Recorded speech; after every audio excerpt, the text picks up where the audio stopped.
എത്രയൊക്കെ വലിയ രാഷ്ട്രീയ പ്രചാരണങ്ങൾ നടത്തിയാലും ബി.ജെ.പിയുമായി CPM രാഷ്ട്രീയ ധാരണകൾ ഉണ്ടാക്കിയാലും 2026 നിയമസഭാ തെരഞ്ഞെടുപ്പിൻ്റെ ഫലം പുറത്തു വരുമ്പോൾ കേരളത്തിൽ അധികാരത്തിലെത്തുക UDF സർക്കാരായിരിക്കുമെന്ന ഒരു പൊതുബോധം ഇന്ന് കേരളത്തിൻ്റെ രാഷ്ട്രീയ മനസാക്ഷിയിൽ രൂപപ്പെട്ടു എന്നതാണ് യാഥാർത്ഥ്യം. UDFകാർ മാത്രമല്ല, പൊതുജനങ്ങളും അതുപോലെ തന്നെ CPMനെ സ്നേഹിക്കുന്നവരും വരെ ഇടതു സർക്കാർ, കൃത്യമായി പറഞ്ഞാൽ പിണറായി വിജയൻ്റെ സർക്കാർ അധികാരത്തിൽ നിന്ന് പുറത്താവേണ്ടത് പാർട്ടിയുടെ നിലനിൽപ്പിൻ്റെ ആവശ്യകതയാണെന്ന് പോലും ഇപ്പോൾ തുറന്നു പറയുവാൻ തയ്യാറായിരിക്കുന്നു എന്നതാണ് യാഥാർത്ഥ്യം. പ്രതിപക്ഷ നേതാവ് VD സതീശനും പ്രധാനപ്പെട്ട കോൺഗ്രസ് നേതാക്കളുമെല്ലാം മാസങ്ങൾക്ക് മുമ്പേ 100-ലധികം സീറ്റുകൾ നേടി UDF അധികാരത്തിലേക്ക് തിരികെ എത്തും എന്ന അവകാശവാദം ഉന്നയിച്ചിരുന്ന ഘട്ടത്തിൽ ഇത് യാഥാർത്ഥ്യബോധത്തിന് നിരക്കുന്നതാണോ എന്ന സംശയം നിരവധി പേർ ഉയർത്തിയിരുന്നു. എന്നാൽ ഇപ്പോൾ പുറത്തുവരുന്ന വാർത്തകൾ അനുസരിച്ച് UDF ഇടതുമുന്നണിയുടെ പല കോട്ടകളും തകർക്കുമെന്നും 2026 100-ലധികം സീറ്റുകൾ ഉറപ്പായും നേടിക്കൊണ്ട് അധികാരത്തിലേക്ക് ഒരു കൊടുങ്കാറ്റ് പോലെ എത്തുമെന്നുമുള്ള കാര്യം വ്യക്തമായിരിക്കുകയാണ്. നമുക്കറിയാം, CPMൻ്റെ പ്രമുഖ നേതാവായിരുന്ന, കൊട്ടാരക്കര കണ്ടിട്ടുള്ള ഏറ്റവും ജനകീയയായ MLA ആയിരുന്ന P. ഐഷ പോറ്റി രാഷ്ട്രീയ വൃത്തങ്ങളെ അമ്പരപ്പിച്ചുകൊണ്ടാണ് കോൺഗ്രസിൽ അംഗത്വമെടുത്തത്. ഏറെക്കാലമായി UDFന് വിജയം അപ്രാപ്യമായ കൊട്ടാരക്കര നിയോജക മണ്ഡലത്തിൽ മുഖ്യമന്ത്രി പിണറായി വിജയൻ്റെ വിശ്വസ്തനായ ധനകാര്യമന്ത്രി KN ബാലഗോപാലിനെ UDF സ്ഥാനാർത്ഥിയായി മത്സരിച്ചാൽ ഐഷ പോറ്റി അട്ടിമറിക്കും എന്ന കാര്യത്തിലും ഇപ്പോൾ കൊട്ടാരക്കരയിലെ വോട്ടർമാർക്കും കേരളത്തിലെ രാഷ്ട്രീയ ബോധമുള്ളവർക്കും സംശയമില്ല. എന്നാൽ ഐഷ പോറ്റിയിൽ ഈ വിസ്മയങ്ങളുടെ പട്ടിക ഒടുങ്ങില്ല എന്ന കൃത്യമായ സൂചനയാണ് ഇപ്പോൾ പുറത്തു വരുന്നത്. UDFനെ സംബന്ധിച്ചിടത്തോളം തിരുവനന്തപുരം ജില്ലയിലെ കഴക്കൂട്ടം നിയോജക മണ്ഡലം എന്ന് പറയുന്നത് കഴിഞ്ഞ 2 തെരഞ്ഞെടുപ്പുകളായി അവർ 3-ാം സ്ഥാനത്തേക്ക് പിന്തള്ളപ്പെടുന്ന മണ്ഡലമാണ്. CPM വിജയിക്കുന്ന ഈ മണ്ഡലത്തിൽ BJP-യാണ് കഴിഞ്ഞ 2 തെരഞ്ഞെടുപ്പുകളിലും 2-ാം സ്ഥാനത്തെത്തിയത്.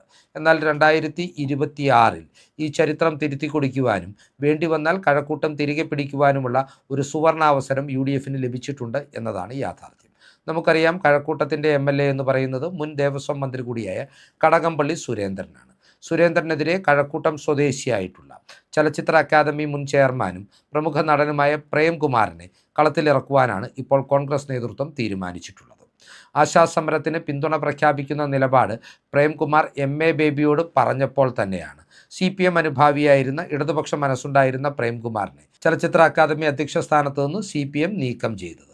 ഇതിൽ തന്നെ പ്രതിഷേധമുണ്ടായിരുന്ന പ്രേംകുമാർ ഇപ്പോൾ തെരഞ്ഞെടുപ്പ് അടുത്ത വേളയിൽ താൻ UDFിലേക്ക് പോകുമെന്നതിൻ്റെ കൃത്യമായ സൂചനകൾ പുറത്തുവിട്ടിരിക്കുകയാണ്. പ്രേംകുമാറും കോൺഗ്രസുമായിട്ടുള്ള ചർച്ചകൾക്ക് മുൻകൈയെടുത്തതും ചർച്ചകൾ നടത്തിയതും AICCയുടെ സംഘടനാകാര്യ ചുമതല വഹിക്കുന്ന KC വേണുഗോപാൽ MP ആണെന്നാണ് ഇപ്പോൾ പുറത്തുവരുന്ന റിപ്പോർട്ടുകൾ സൂചിപ്പിക്കുന്നത്. ഇപ്പോൾ പുറത്തുവരുന്ന രാഷ്ട്രീയ വാർത്തകൾ വിശ്വസിക്കാമെങ്കിൽ 2026 ശബരിമല സ്വർണ്ണക്കൊള്ളയിലടക്കം ഗുരുതരമായ ആക്ഷേപങ്ങൾ നേരിടുന്ന കടകംപള്ളി സുരേന്ദ്രനെതിരെ കോൺഗ്രസിൻ്റെ സ്ഥാനാർത്ഥിയായി കളത്തിലിറങ്ങുവാൻ പോകുന്നത് പ്രേംകുമാർ ആയിരിക്കുമെന്ന് ഏറെക്കുറെ ഉറപ്പിക്കുവാനും കഴിയും. അങ്ങനെ സംഭവിച്ചാൽ നിലവിലെ രാഷ്ട്രീയ സാഹചര്യത്തിൽ 2025 തദ്ദേശ തിരഞ്ഞെടുപ്പിലടക്കം കോൺഗ്രസ് തിരുവനന്തപുരം കോർപ്പറേഷനിലുണ്ടാക്കിയ വലിയ മുന്നേറ്റം കൂടി കണക്കിലെടുക്കുമ്പോൾ ഒരുപക്ഷെ കഴക്കൂട്ടവും UDF പക്ഷത്തേക്ക് ചായുവാനുള്ള സാധ്യതകളാണ് സജീവമാകുന്നത്. ഏതൊക്കെയാണെങ്കിലും ഈ ഘട്ടത്തിൽ തന്നെ ഒരു കാര്യം ഉറപ്പിച്ചു പറയുവാൻ സാധിക്കും. പ്രേംകുമാർ മത്സരത്തിനിറങ്ങിയാൽ CPMൻ്റെ ഈ സിറ്റിംഗ് സീറ്റിൽ നേർക്കുനേർ മത്സരം നടക്കുവാൻ പോകുന്നത് കോൺഗ്രസും BJPയും തമ്മിലായിരിക്കും എന്നതാണ് ആ കാര്യം. ഇനി പ്രേംകുമാറിൽ ഈ പട്ടിക ഒതുങ്ങുമോ എന്ന് ചോദിച്ചാൽ, പ്രമുഖ നടനായിട്ടുള്ള ജയൻ ചേർത്തല എല്ലാ കാലഘട്ടത്തിലും CPM അനുഭാവം പ്രകടിപ്പിച്ചിരുന്ന, പാർട്ടിയുമായി ഏറെ അടുത്ത് നിൽക്കുന്ന അദ്ദേഹവും CPM പാളയത്തോട് ഇടഞ്ഞിരിക്കുകയാണ്. വരാനിരിക്കുന്ന നിയമസഭാ തെരഞ്ഞെടുപ്പിൽ ജയൻ ചേർത്തലയ്ക്ക് ആലപ്പുഴ നിയോജക മണ്ഡലത്തിൽ ഒരുപക്ഷെ കോൺഗ്രസ് സ്ഥാനാർത്ഥിത്വം അനുവദിച്ച് നൽകിയേക്കാമെന്നും റിപ്പോർട്ടുകൾ പുറത്തു വരുന്നുണ്ട്. എന്തൊക്കെയാണെങ്കിലും ഒരു കാര്യം ഉറപ്പാണ്, നിയമസഭാ തെരഞ്ഞെടുപ്പിൽ മത്സരിച്ചാലും ഇല്ലെങ്കിലും ജയൻ ചേർത്തല സജീവമായി കോൺഗ്രസിന് വേണ്ടി പ്രചരണ രംഗത്തുണ്ടാകും എന്നതിൻ്റെ കൃത്യമായ സൂചനകൾ പുറത്തു വരുന്നുണ്ട്. പ്രേംകുമാറിനെ പോലെ തന്നെ ജയൻ ചേർത്തലയെയും കോൺഗ്രസ് പാളയത്തിലേക്കും UDF പാളയത്തിലേക്കും എത്തിക്കുന്നതിന് മുൻകൈ എടുത്തിട്ടുള്ളത് KC വേണുഗോപാൽ തന്നെയാണെന്നുള്ളതും ഇവിടെ ശ്രദ്ധേയമാണ്. കേരളത്തിലെ മാധ്യമങ്ങളിൽ VS അച്യുതാനന്ദൻ്റെ ചിത്രങ്ങൾ കാണുന്ന വേളയിലെല്ലാം അദ്ദേഹത്തോട് ചേർന്ന് നിന്ന് നേളായി നിൽക്കുന്ന മറ്റൊരു കുറിയ മനുഷ്യനെ നാം ശ്രദ്ധിക്കാതെ പോകുകയില്ല. VSൻ്റെ മനസാക്ഷി സൂക്ഷിപ്പുകാരനായിരുന്ന A. സുരേഷാണ് ഈ വ്യക്തിത്വം. നീണ്ട 15 കൊല്ലക്കാലം VSൻ്റെ PAI ഒരു നിഴൽ പോലെ കൂടെ നടന്ന വ്യക്തിത്വമാണ് എ സുരേഷ്. എന്നാൽ പിണറായി വിജയനും VSും തമ്മിലുള്ള രാഷ്ട്രീയ യുദ്ധത്തിൻ്റെ ഇരയായി മാറുകയും CPMന് പുറത്തു പോവുകയും ചെയ്യേണ്ട ഗതികേടും എ സുരേഷിനുണ്ടായി. എന്നാൽ കഴിഞ്ഞ 13 വർഷക്കാലമായി CPMലേക്ക് ഒരു പുനഃപ്രവേശനത്തിനായി എ സുരേഷ് ക്ഷമയോടെ കാത്തിരുന്നെങ്കിലും കൃത്യമായി സുരേഷിന് ഒരു കാലത്തും CPMലേക്ക് തിരികെ എടുക്കില്ല എന്ന പിണറായി വിജയൻ്റെയും സംസ്ഥാന നേതൃത്വത്തിൻ്റെയും വാശി വിജയം കണ്ടതോടെ സുരേഷും UDF പാളയത്തിലേക്ക് അടുക്കുകയാണ്. പ്രതിപക്ഷ നേതാവും UDF ചെയർമാനുമായ VD സതീശൻ നയിക്കുന്ന പുതുയുഗ യാത്ര പാലക്കാട് ജില്ലയിലേക്ക് പ്രവേശിക്കുമ്പോൾ UDFുമായി സമരസപ്പെട്ട് രാഷ്ട്രീയമായി മുന്നോട്ട് നീക്കുവാനുള്ള പ്രഖ്യാപനം ആ വേദിയിലെത്തി തന്നെ എ സുരേഷ് പ്രഖ്യാപിക്കുമെന്നതിൻ്റെ സൂചനകളും ഇന്ന് രാവിലെ മുതൽ മാധ്യമങ്ങൾ റിപ്പോർട്ട് ചെയ്യുന്നുണ്ട്. എ സുരേഷിനെ സംബന്ധിച്ചിടത്തോളം അദ്ദേഹത്തെ മലമ്പുഴ നിയോജക മണ്ഡലത്തിൽ സ്ഥാനാർത്ഥിയാക്കുവാനാണ് കോൺഗ്രസ് നേതൃത്വം ആലോചിക്കുന്നത്. 2016-ലും 2021-ലും കഴക്കൂട്ടം പോലെ തന്നെ 3-ാം സ്ഥാനത്തേക്ക് UDFും കോൺഗ്രസും പിന്തള്ളപ്പെട്ട ഒരു നിയോജക മണ്ഡലം കൂടിയാണ് മലമ്പുഴ. എന്നാൽ മലമ്പുഴയിൽ എ സുരേഷിനെ വാനോളം പ്രതീക്ഷകളുമായിട്ടാണ് കോൺഗ്രസ് കളത്തിലിറക്കുന്നത് എന്നതാണ് യാഥാർത്ഥ്യം. നമുക്കറിയാം VS അച്യുതാനന്ദൻ മുഖ്യമന്ത്രി എന്ന നിലയിലും പ്രതിപക്ഷ നേതാവെന്ന നിലയിലും നിയമസഭയിലെത്തിയത് മലമ്പുഴയെ പ്രതിനിധീകരിച്ചുകൊണ്ടായിരുന്നു. ഈ കാലഘട്ടത്തിലൊക്കെ ഈ മണ്ഡലത്തിൽ VSന് വേണ്ടി VSൻ്റെ പ്രതിനിധിയായി നിറഞ്ഞു നിന്ന് പ്രവർത്തിച്ചത് പാലക്കാട് ജില്ലക്കാരനായ എ സുരേഷ് തന്നെയാണ്. അതിനാൽ എ സുരേഷ് കോൺഗ്രസിൻ്റെ സ്ഥാനാർത്ഥിയായി മലമ്പുഴ നിയോജക മണ്ഡലത്തിൽ വരാനിരിക്കുന്ന നിയമസഭാ തെരഞ്ഞെടുപ്പിൽ മത്സരത്തിനിറങ്ങിയാൽ അത് പൊതുസമൂഹത്തിൻ്റെ വോട്ടും UDFൻ്റെ വോട്ടുകളും മാത്രമല്ല, നേരെ മറിച്ച് കൃത്യമായി CPMലെ വലിയൊരു വിഭാഗത്തിൻ്റെ വോട്ട് കൂടി ആകർഷിക്കുവാൻ UDFനെ സഹായിക്കുമെന്നാണ് നേതൃത്വത്തിൻ്റെ കണക്കുകൂട്ടൽ. അങ്ങനെ സംഭവിച്ചാൽ മലമ്പുഴയിലും അത്ഭുതങ്ങൾ സൃഷ്ടിക്കാമെന്ന ആത്മവിശ്വാസമാണ് ഇപ്പോൾ UDF കേന്ദ്രങ്ങളിൽ നിന്ന് ഉയർന്നു കേൾക്കുന്നത്.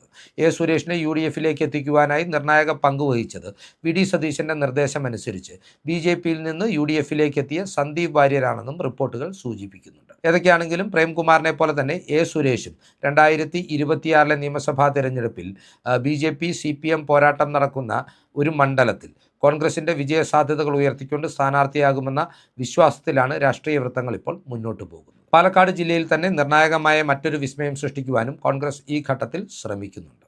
ഒറ്റപ്പാലത്തിൻ്റെ മുൻ MLA ആയിരുന്ന PK ശശിയെ കോൺഗ്രസ് പാളയത്തിലേക്ക് എത്തിക്കുവാനുള്ള നീക്കമാണ് കോൺഗ്രസിൻ്റെ ഭാഗത്തു നിന്ന് ഇപ്പോൾ നടക്കുന്നത്. PK ശശി ഏറെക്കാലമായി CPMനോട് ഇടഞ്ഞു നിൽക്കുന്ന നേതാവാണ്. CPMൻ്റെ പ്രമുഖ നേതാവായിരുന്ന PK ശശി ഇപ്പോൾ ജില്ലയിൽ ബ്രാഞ്ച് തലത്തിലേക്ക് തരം താഴ്ത്തപ്പെട്ടിട്ടുമുണ്ട്. എന്നാൽ PK ശശിയെപ്പോലൊരു കരുത്തനെ CPM ഭയക്കുന്നുണ്ട് എന്നതിൻ്റെ തെളിവാണ് പാർട്ടി അച്ചടക്ക നടപടി എടുത്തിട്ടും KTDCയുടെ ചെയർമാൻ പദവി നൽകി അദ്ദേഹത്തെ ചേർത്ത് നിർത്തുവാൻ CPM നടത്തിയ ശ്രമങ്ങൾ.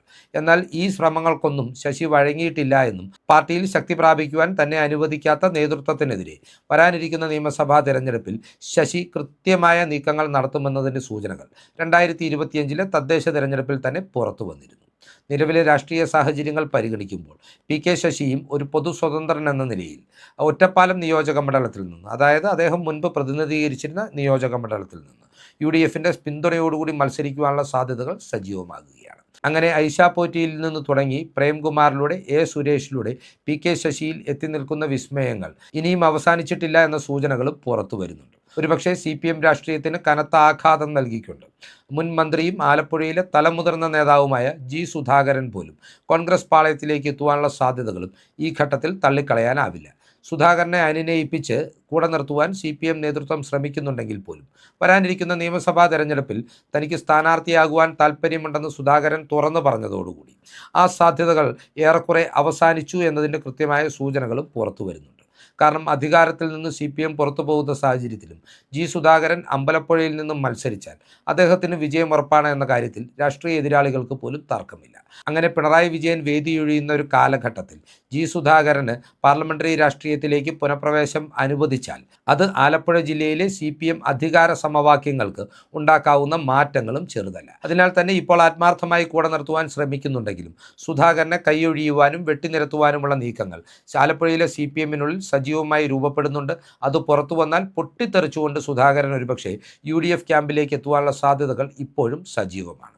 എ സുരേഷ് കുറുപ്പിനെ പോലെ കോട്ടയത്തു നിന്നുള്ള മുതിർന്ന നേതാക്കളും CPMനെ വിട്ട് കോൺഗ്രസിനും UDFനും പിന്തുണ നൽകുന്നതിന് പിന്നിലും കൃത്യമായ ഒരു രാഷ്ട്രീയമുണ്ട്. കാരണം പിണറായിസ്റ്റ് ശൈലിയിൽ ഇനിയും ഈ പാർട്ടി മുന്നോട്ട് പോയാൽ കേരളത്തിൽ CPM എന്ന രാഷ്ട്രീയ പ്രസ്ഥാനത്തിൻ്റെ അടിവേരിളകുമെന്നുള്ള യഥാർത്ഥ ഇടതുപക്ഷക്കാരുടെയും മാർക്സിസ്റ്റുകാരുടെയും തിരിച്ചറിവാണ് പല പ്രമുഖ നേതാക്കളെയും ഇത്തരത്തിലൊരു നിലപാടെടുക്കുവാൻ പ്രേരിപ്പിക്കുന്നത്.